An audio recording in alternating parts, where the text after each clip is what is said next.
기별을 전하는 셋째 천사들이 준비해야 되는 게 뭐냐면, 여기에서부터는 셋째 천사들이 이제 기별을 선포하는 기간이 되겠습니다. 어저께 우리가 다니엘서 12장에 보면 1290일을 지나서 1335일까지 이르는 자는 복이 있다 그랬는데요. 여기에서 또 우리 계시록에 보면은 1260일 동안 전하라 그랬습니다.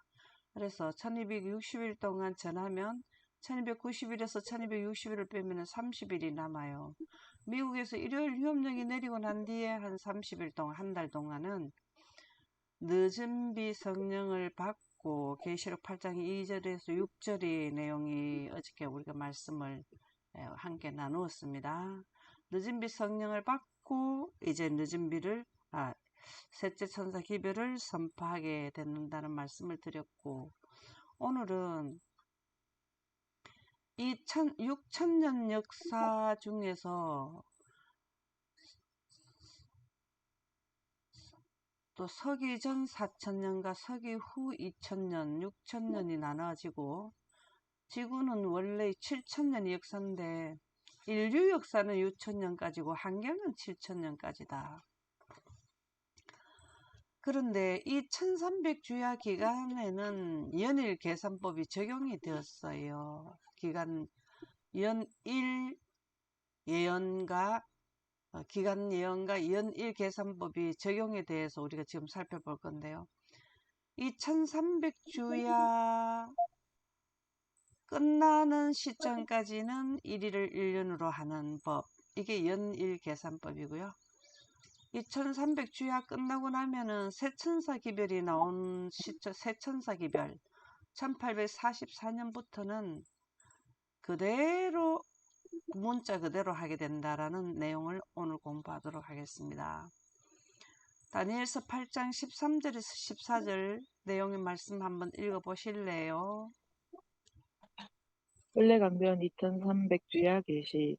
내가 들은즉 거룩한 이가 말하더니 다른 거룩한 이가 그 말하는 이에게 묻되 환상에 나타난 바 매일 드리는 제사와 망하게 하는 죄악에 대한 일과 성소와 백성이 내준 바 되며 뒷밟힐 일이 어느 때까지 이를꼬 하매 그가 내게 이르되 2300주야까지니 그때에 성소가 정결하게 되리라 하였느니라.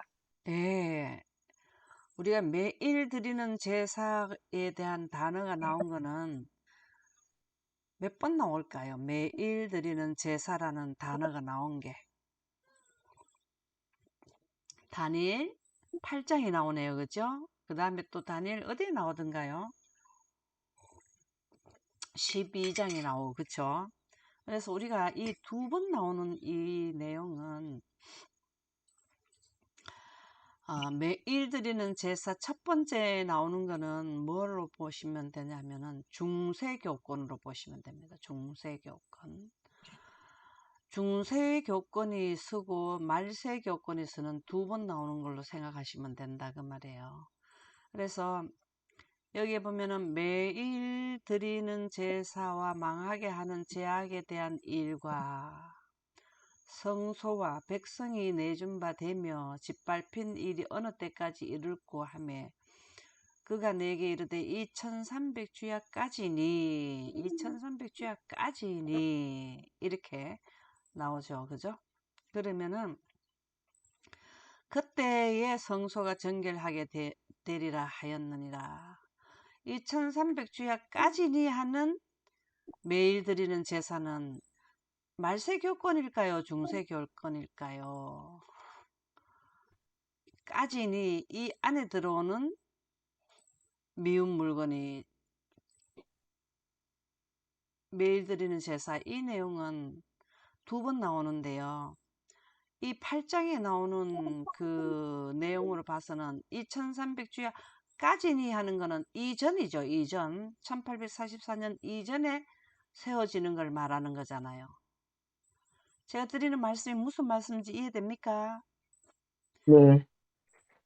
미운 물건 매일 드리는 제사와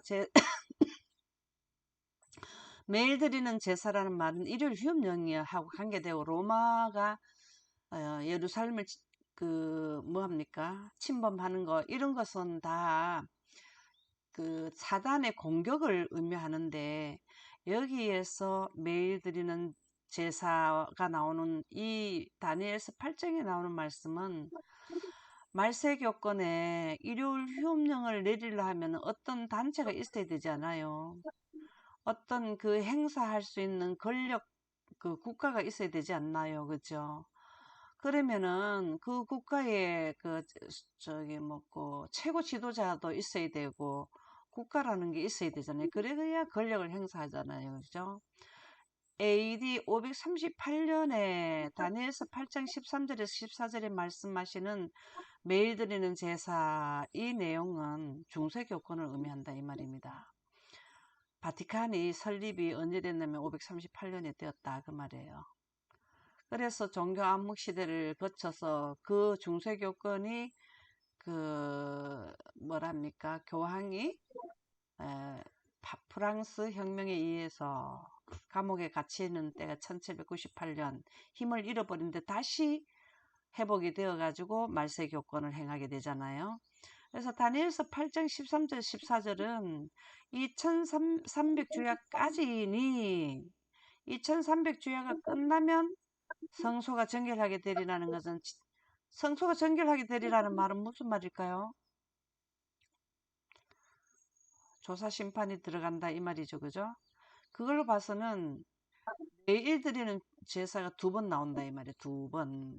그러니까 다니엘서 8장에 나오는 매일 드리는 제사는 중세교권이다. 에스겔서 4장 6절 그 수가 차거든 너는 오른쪽으로 누워 유다 족속의 제약을 담당하라. 내가 네게 40일로 정하였나니 하루가 1년이니라.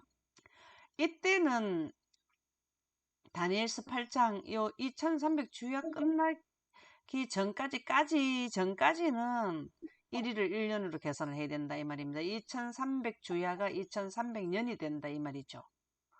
이제 무슨 말인지 이해 갔습니까? 예.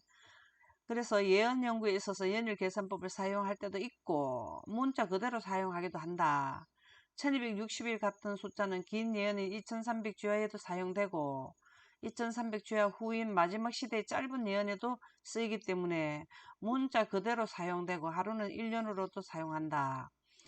이 말씀은 1335일 안에 1260일이라는 게 또 나와요.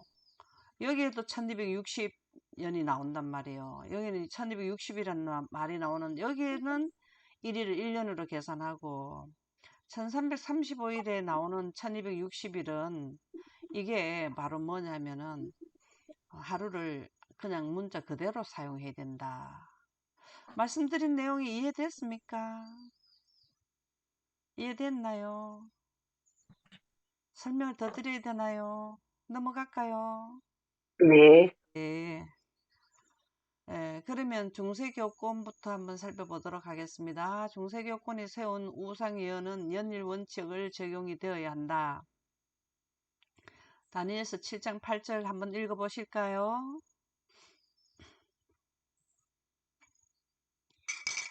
내가 그 뿔을 유심히 보는 중에 다른 작은 뿔이 그 사이에서 나더니 첫 번째 뿔 중의 셋이 그 앞에서 뿌리까지 뽑혔으며 이 작은 뿔에는 사람의 눈 같은 눈들이 있고 또 입이 있어 큰 말을 하였더라. 아멘. 이 부분이 바로 538년에 뭐가 됐냐면은 중세교권이 서게 된다라는 내용이 기록된 말씀이에요. 여기에 뿔뿔 하는 이 뿔은 국가를 우리가 의미하는데요. 다니엘서 7장 24절은 그 열 뿔은 그 나라에서 일어날 왕이요 이렇게 따로 나오죠. 그죠? 그 후에 또 하나가 일어나리니 왕이 있는 것은 국가가 된다는 말이잖아요. 그는 먼저 있던 자들과 다루고 또 새 왕을 복종시킬 것이다. 자, 이 내용을 상세히 설명되는 것이 대쟁투 554쪽에 나옵니다. 6세기에 법안권을 확고하게 확립되었다. 법안권은 6세기경이라는 게 538년을 의미하죠. 확고하게 확립되었다. 그의 권자는 로마에 위치하게 되었고 뿔은 뭐라 그랬습니까? 왕을 의미한다 그랬죠. 교황권이 이제 교황 바티칸이 성립되는 걸 의미하죠. 하나의 국가로 성립된다라는 걸 의미하는데, 로마의 감독은 모든 교회의 머리가 된다고 공포되었다. 자, 이때 벌써 뭐가 되는 거예요? 국가의 왕들을 어떻게 합니까? 국가의 왕들을 세우기도 하고 폐하기도 할 수 있는, 그래 했습니까? 중세교권 시대 그래 했습니까? 교황이 나라의 왕을 세우기도 하고 폐하기도 하고 그런 권한이 있었습니까? 우리가 역사에 보면 네, 나오죠, 그죠? 네, 예, 이교는 그의 지위를 법왕에게 넘겨주었다. 곧 왕이 짐승에게 자기의 능력과 보호자와 큰 건설을 주었다. 이리하여 다니엘서와 요한계시록에서 예한 1260년간의 법왕권의 박해가 시작되었다. 그래서 이 여기에서 이제 어떻게 되었냐면은 이 열나라라는 나라가 있었잖아요. 열나라라는 나라를. 근데 지금 현재 우리가 프랑스, 영국 뭐 이렇게 쭉 나오는 이 나라 열나라가 나올 때에 동고트, 헤루라이, 반달 이 나라까지 있어서 열나라였거든요. 먼저 뿔 중에 셋이 그 앞에서 뿌리까지 뽑혔으며 하는 이 말씀이 바로 이 세 나라를 이제 물리쳤다라는 거예요. 그래서 일곱 나라, 여기 보면 첫 번째 뿔 중에 셋이 그 앞에서 뿌리까지 뽑혔으며, 이게 이제 로마 나라가 서게 되는 경위를 지금 설명해 주는 건데요. 그래서 중세교권이 세우는 우상은 언제 세워졌냐면 538년에, 그래서 1798년에 끝나게 되었어요. 그래서 1260년이 됩니다. 1260년으로 연일 원칙이 적용되었어요. 이게 예언에 다니엘서에 다 나오는 게 역사 그대로 성취돼 버렸잖아요. 그죠? 그래서 중세 교권하고 말세 교권을 여러분들이 잘 기억을 해놔야 되는데, 우리가 앞서 했는 이 다니엘서 8장 13절 14절에 나오는 이 예언은 을레강변에서 계시를 받은 겁니다. 이 을레강변에서 이 1300주야에 관한 그 중세 교권이 서는 거를 을레강변에서 본 것은 다니엘서 8장 13절 14절이고, 그 다음에 다니엘서 12장에 나오는 말씀은 그 어떤 강에서 받게 되었죠? 자, 우리가 앞으로 에스겔. 네, 맞습니다. 그래서 예루살렘 멸망은 실제 시간에 적용이 되었는데요. 실제 시간으로 적용이 되는데, 선지자왕 720쪽에 보면은 악인들은 도망하는 반면에 그리스도의 추종자들은 그리스도의 임재를 기뻐할 것이다. 그때 사람들 가운데서 구속함을 받은 자들은 그들에게 약속된 유업을 받을 것이다. 이렇게 하여 이스라엘에 대한 하나님의 목적은 문자 그대로 성취되었다.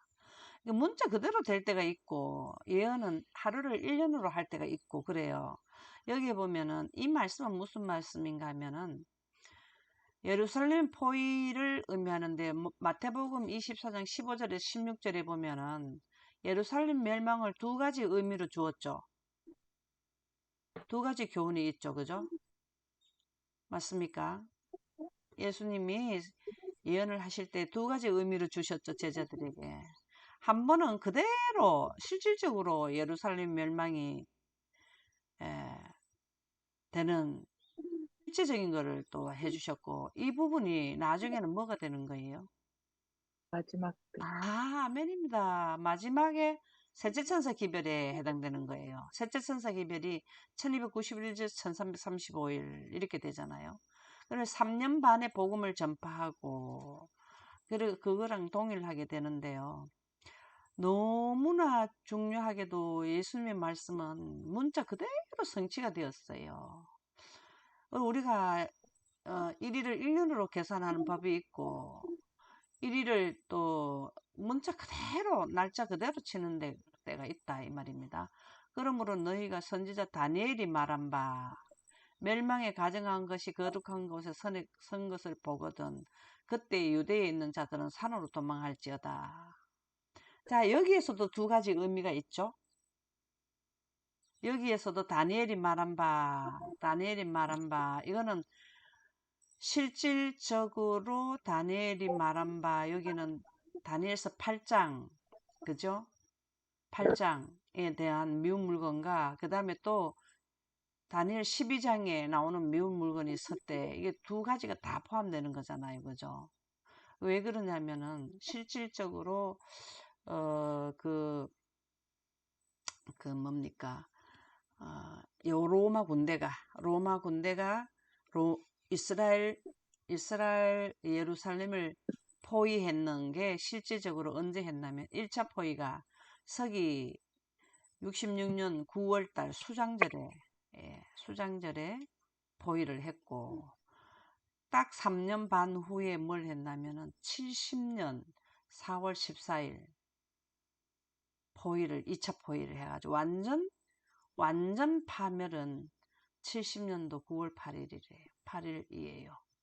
그러니까 우리가 이때를 우리가 본다면 1차 포위는 미국의 일요일 휴업령으로 보면 되고, 그 다음에 2차 완전하게 다 된 것은 2차 포위 완전하게 된 것을 의미합니다. 지구 전체의 일요일 휴업령이 다 내리게 된 것은 언제 내리나 하면은 3년 반 후에 완전히 포위가 돼요. 참 아이러니하게도 이런 3년 반이라는 게 여기도 나오고 여기도 우리 마지막 때도 나와요.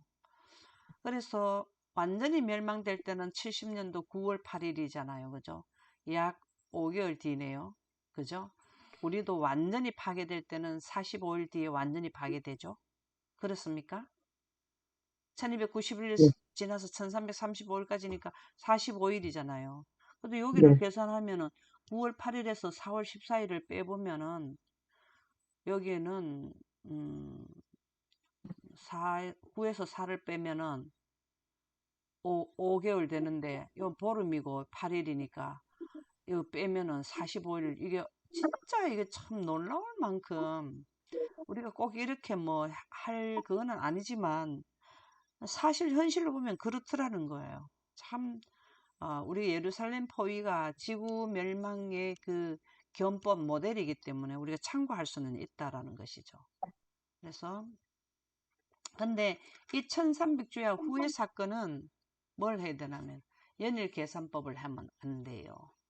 그게 왜 그러냐면은 다니엘서 10장 4절 14절 한번 읽어보실래요? 희백일강 1335일 예언. 첫째 달 24일에 내가 희백일이라 하는 큰 강가에 있었는데 이제 내가 마지막 날에 내 백성이 당할 일을 내게 깨닫게 하러 왔노라. 이는 이 환상이 오랜 후의 일임이라 하더라. 예, 이 내용은 히데겔에서 어, 예언을 보게 되는 그 다니엘서 12장의 내용이 나오는 그 배경을 설명한 거죠. 이건 오랜 후의 일이라 그랬어요. 이 일은 다니엘서 12장 11절 13절의 내용은 오랜 후에라. 다니엘서 8장에서 12, 13절입니까? 나온 거는 서기 538년이지만 예수님이 예수님이 이 말씀을 다니엘의 그 구약의 말씀을 인용하실 때는 몇백 년 후의 일이지만 다니엘서 12장에 대한 예언은 몇천 년 후의 일이잖아요. 그렇잖아요.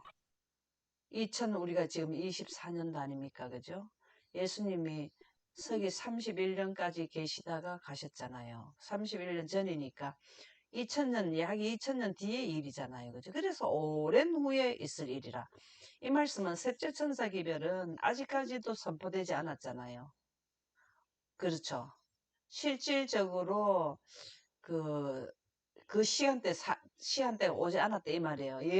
말씀은 지속적으로 나와 있지만, 몇천 년 전부터 이 내용은 나와 있지만, 선포하는 실제 시간은 임하지 않았다 이 말이잖아. 이르지 않았다. 그래서 다니엘서의 이 그 예언은 배경이 12장을 설명하기 위해서 예언하는 장소와 기간을 지금 보여준 겁니다. 예, 그렇죠? 예. 그러면 우리가 다니엘서 12장의 내용이 지금 우리한테 해당되는 내용이에요. 매일 드리는 제사를 폐하는 내용이 AD 358년에 사는 사람들에게 해당되는 게 있었고, 지금 우리는 다니엘서 12장에 해당되는 내용의 말씀이 히데겔에서 받았는 1335일은 우리 세대에 해당되는 내용이다 이 말이죠. 그래서 매일 드리는 제사를 폐하며 멸망하게 할 가증한 것을 세울 때부터 여기죠. 예, 이게 로마 군대 깃발이 예루살렘의 1차 서기 66년도 수장절에, 그죠? 1차 했을 때고, 2차는 언제입니까? 조금 전에 봤죠, 우리가. 2차 포위는 AD 70년 4월 14일. 요렇게. 2차 포위라 하는 거 완성되는 건 여기서 또 2차 포위가 들어가가지고 3년 반 되면은 모조리 다 국가가 다 일요일협력이 법적으로 국가법으로 다 통과되는 게 2차 포위예요. 2차 포위 끝점은 선포하고 나서 3년 반이 됩니다. 여기에도 보면은 예루살렘을 포위했는 그 군대가 물러가고 난 뒤에 3년 반 뒤에 다시 돌아오게 되었어요. 그래서 예루살렘 성을 2차 포위 완전히 포위해서 여기에 약 5개월, 4개월 반 동안 45일, 45일? 뭐라 해야 되나? 하여튼 이렇게 약 50일 기간 동안에 완전히 이 안에 있는 사람들이 다 전멸을 하게 되는데, 우리도 이제 1260일이 지나고 나면 1260년이 끝나고 나면 60일 3년 반이 셋째 천사 기별이 끝나고 나면 그 다음에 큰 난란 45일을 거쳐서 완전히 지구가 멸망을 받게 되죠. 그래서 여기에서 1290일을 지날 것이요. 여기에서부터 시작이 1290일이 여기에요. 여기. 3년 반 동안 외치고 나면 여기 30일 동안 나팔수들이 나팔 받기를 불 준비를 하는 기간이고, 그리고 난 뒤에 여기에서 1335일이 45일 지내고 나면, 큰 날은 지내고 나면 이제 예수님 오시는 거죠. 기다려서 1335일까지 이르는 그 사람은 복이 있으리라. 너는 가서 마지막을 기다리라. 이는 내가 평안히 쉬다가 끝날에는 내 몫을 누릴 것임이니라. 내 몫을 누리는 게 뭘까요? 예수님 오실 때 구원의 대열에 들어가게 된다는 거죠. 그래서 왜 연일 계산법이 이 1300주야 끝나고 난 뒤에는 연일 계산법이 불가한가 하면은, 자, 1844년 이후에가 이제 마지막이 시작이잖아요. 그죠? 다니엘서 12장에 대한 것은 마지막 때에 이게 펼쳐지는, 나타나는 게 1335일이기 때문에 이 1300주야가 끝나는 1844년 후의 사건입니다. 그죠? 근데 거기에다 1335일을 더하면 3219일이 나오는데요. 3219일이 된다 하면은요, 이거를 1일을 1년으로 계산하게 되면은 7219년이 나와요. 7219년이 나와요. 우리가 인류의 역사는 6000년이기 때문에, 한경은 7000년이지만 6000년이기 때문에 1219년이라는 게 더 지내야 예수님 오신다라는 결론이 나는 거거든요. 그래서 예언에 보면 예수님은 6000년 될 때 오신다 그렇게 되잖아요. 6000년이 인류의 역사잖아요. 근데 인류의 역사가 7219년에 끝난다.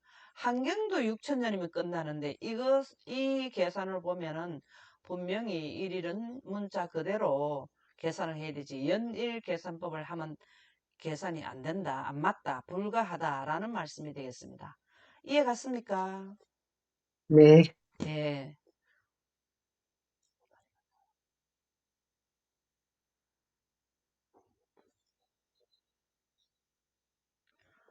여기에 보면은 출애굽기 27장 1절에서 2절에 보면 우리가 나팔수들이 나팔을 불 때에 우리가 계시록 8장 2절에서 6절에 나오는 제단에 불이 내려오는 그거를 봤죠.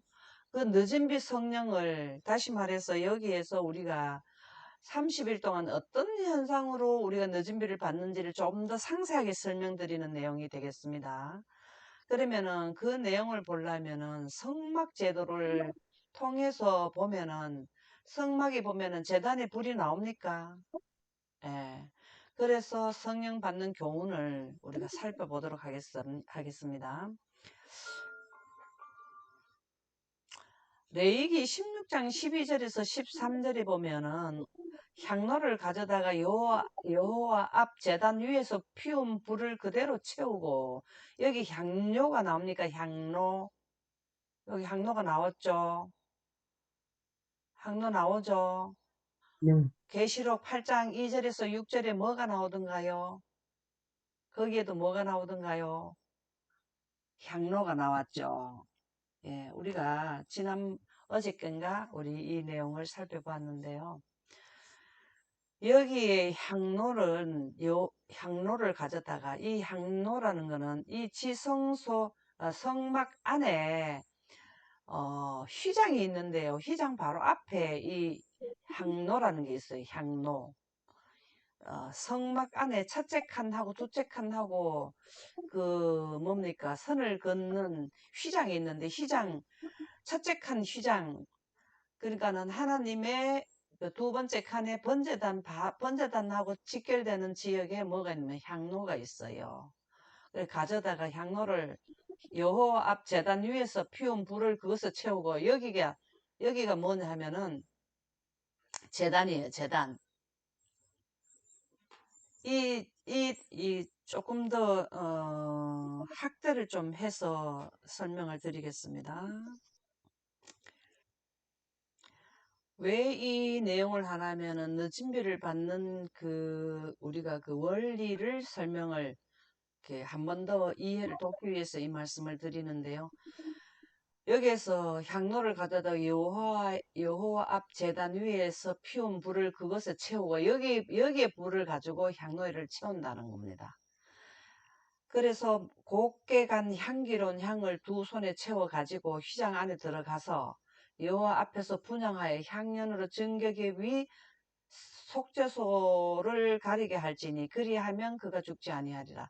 이 안에 들어가면은 첫째 칸, 둘째 칸을 가리는 휘장이 있는데, 그 휘장에는 어느 정도 적에 있습니다. 공간이 있는데, 거기로 여기 보면은 여호와 앞에서 분향하여 향연으로, 그 향로에서 올라오는 향연으로 그 정격이 위에 지성소 안에 들어가서 위 속죄소를 가리게 할지니, 여기 우리의 향로는 우리의 기도잖아요. 이스라엘 백성들의 기도를 모아가지고 들어가는 거잖아요. 그죠? 넘어가서, 그래서 제단에 우리 기도가 올라가게 된다는 겁니다. 그래서 레위기 6장 12절 13절에도 보면은 제단 위에 불은 항상 피어 꺼지지 않게 할지니, 여기에 불은 일반적인 불일까요? 이게 무슨 불일까요? 제단 위에 여기에 불은 무슨 불일까요? 우리가 영광. 네, 이 불은 하늘에서 내려온 불을 그대로 계속해서 밤낮으로 있게 되는 겁니다. 그런데 이 불을 바꿔서 하다가 어떻게 되었습니까? 죽게 되었죠. 그죠? 예. 그래서 제사장은 아침마다 나무를 그 위에 태우고 번제물은 그 위에 벌려놓고 화목제의 기름은 그 위에서 불사를 찌며, 불은 끊임없이 제단 위에 피어, 불은 꺼지면 안 돼요. 이 뜻이 무슨 뜻일까요? 이 불은, 이 영광은 끊임없이 제단 위에 피어 꺼지지 않게 할지니라. 이 말씀은 뭘까요? 영광으로 영원에 가게 된다는 의미도 있는 거죠. 그죠? 우리가 하나님의 영광이 있는 지역에는 영원히 영생을 하고, 영광이 없는 지역에, 우리 지구는 태양빛에 의한 지구는 뭐가 된다고요? 살다가 죽는다는 것이죠. 그래서 이 영광을 지금 영광에서 있는 불을 향로에 담아라 이 말입니다. 그래서 이게 바로 제단까지 도달하게 된다라는 겁니다. 출애굽기 27장 1절에서 2절에 보면 너는 나무 조각목으로 길이가 5규빗 이거는 제단을 의미하죠. 만들 때 네모 반듯하게 하여 높이는 3규빗을 하고 내 모퉁이 위에 뿔을 만들 때 내 모퉁이 위에 뿔을 만들 때 그 뿔이 그것에 이어지게 하며 그 제단을 롯으로 싸고 이것은 제단 모습이 되겠습니다. 제단에 어떻게 만들어진 걸 했고 제단 위에는 항상 꺼지지 않는 하나님의 불이 있어야 되고 그 불을 가지고 향로에 담아서 가져간다. 그렇게 해서 하는데 그러면은 이제 이 불을 이제 성막 안까지 가져갔어요. 레위 9장 22절에서 24절에 보면 제단의 불은 여호와의 영광이다고 나오는데 조금 전에 우리가 답이 나왔죠. 아론이 백성을 향하여 손을 들어 축복함으로 속죄제와 번제와 화목제를 마치고 내려오니라. 모세와 아론이 회막에 들어갔다가 나와서 백성에게 축복하여 하매 백성에게 축복을 하매 여호와의 영광이 온 백성에 나타나며 불이 여호와 앞에서 나와 제단 위에 번제물과 기름을 사른지라 온 백성이 이를 보고 소리 지르며 엎드렸더라. 예수님이 우리에게는 제물이죠. 예수님이 십자가에 못 박힐 때 무엇이 나타났습니까?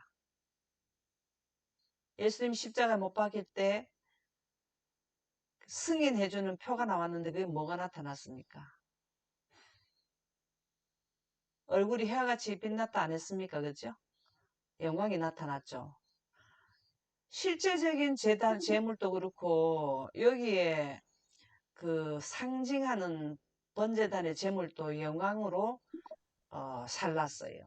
이게 제대로 된 뭡니까? 예배가 되는 거예요. 제대로 된 경배가 되는 거예요. 제사의식이 되는 거예요. 그래서 그 불이 내려와야 이스라엘 제인들이 내를 위해서 양을 잡아서 여기에 번제단 위에 올랐으면 하늘에서 내려온 불로 사르게 되면 내 죄가 사해지게 되는 거예요. 근데 예수님이 십자가에 못 박힐 때도 마찬가지예요. 영광이 나타나서 얼굴이 해와같이 승인해주는 제물, 인류를 위해서 예수님이 인류를 위해서 제물이 되신 것을 승인해주는 게 영광이 임했잖아요. 그럴 때 휘장이 찢어져서 두 번째 칸의 영광이 첫째 칸으로 임하게 되었고 그래서 이것이 영광입니다. 그래서 레위기 10장 1절에서 2절에 보면 아론의 아들 나답과 아비후가 각기 향로를 가져다가 여호와께서 명령하시지 아니하신 다른 불을 담아 여호와 앞에 분향하였더니 불이 여호와 앞에 나와 그들을 삼키며 그들이 여호와 앞에서 죽으니라. 우리가 하나님의 빛 아니면은 영생할 수가 없다라는 교훈이 들어가 있습니다. 그리고 이 불로만 우리가 예언할 수 있는 영광을 받아야 되는데 그게 향로가 우리가 기도하면은 우리 기도가 천사들에 의해서 뭐 올라가는데 재단까지 셋째 하늘까지 올라가잖아요. 그러면은 거기에서 예수님의 중보, 예수님이 희생하신 그 중보하고 합쳐서서 그 재단에 있는 불을 담아가지고 그 응해가지고 재단에 불이 담아서 내려온다. 그게 계시록 8장에서 2절에 나오는 말씀이 이스라엘 백성들이 여기 향로가 기도해서 향로를 불을 담아서 이스라엘 백성들을 중보하는 제사장의 그 의식을 합쳐서 지성소에 넘어가면은 지성소의 재단에 그 뭐가 있습니까? 속죄소까지 도달하게 된다는 이 내용이나 계시록 8장에 우리의 기도가 하늘에 도달하는 내용이나 이 모형의 제도를 위해서 우리가 이해할 수 있다. 이런 방식으로 우리가 영광을 꼭 우리에게 임해야 뭘 하게 되느냐. 셋째 천사 기별을 전할 수 있는 준비하는 자가 된다라는 말씀이 되겠습니다. 오늘은 여기까지 하도록 하겠습니다. 감사합니다.